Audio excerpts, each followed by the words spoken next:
Jason here. Today we're going to take a look at my latest Kinetic sculpture, which is this model of two airplanes flying over a country landscape. And before we jump into it, I have posted this project to LEGO Ideas, as I think it would make a pretty interesting and unique LEGO set. It has some really interesting movement, and I think it would make a pretty cool display model. If you agree, you can head on over to LEGO Ideas, and with your support, maybe we can make that happen. So let's take a closer look at the model. The planes are mounted on these transparent bars, which tilt from side to side as you turn the crank. And as they do so, the roll of the planes changes as well, which gives a nice little impression of them flying through the air. You can also manually control the pitch of the planes just by tilting them forwards or backwards. The planes and the landscape can be easily customized. In the introduction I had the Sopwith Camel and the Fokker 1, which of course is a classic World War I matchup. And here I have a couple of monoplanes I've been working on. Bonus points for anyone who can guess which ones they are. Of course, you can build and display aircraft from any era, or even birds or spaceships, and decorate the base to match. So how does the mechanism work? We'll start with the support rods. Here I have a simple set of beams set up in the shape of a parallelogram. And as I tilt the lift arms from side to side, the opposite sides remain parallel.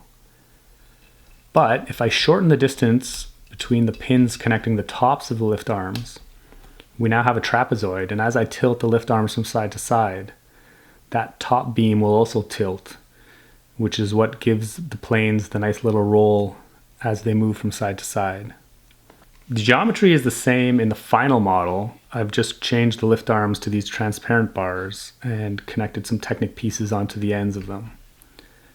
And we can control the angle of these bars using an axle connected through the base of one of them. To do that, we'll add a rod to the end of that axle, and then we'll connect the end of that rod to a crankshaft through a piston,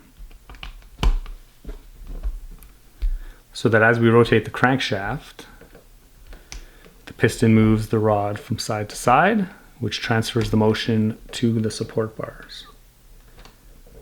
Now we can just duplicate that whole mechanism for the other plane. And if we offset the cranks driving the pistons by 90 degrees, then the planes will fly out of phase with each other, which gives the impression that the one in the back is chasing the one in the front. And in the final model, we'll just add a couple of gears and a crank to the end of that drive shaft so that we can easily power the model by hand. And that is about all there is to it. You can find a link to the LEGO Ideas project in the description or somewhere on the video. Once again, I would greatly appreciate your support.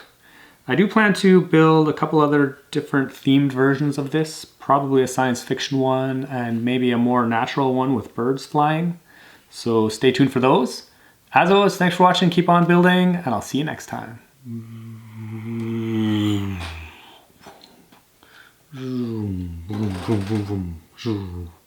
Oh no, the Sopwith Camel's coming. Evasive maneuvers, pew, pew, pew, pew, pew. Oh no.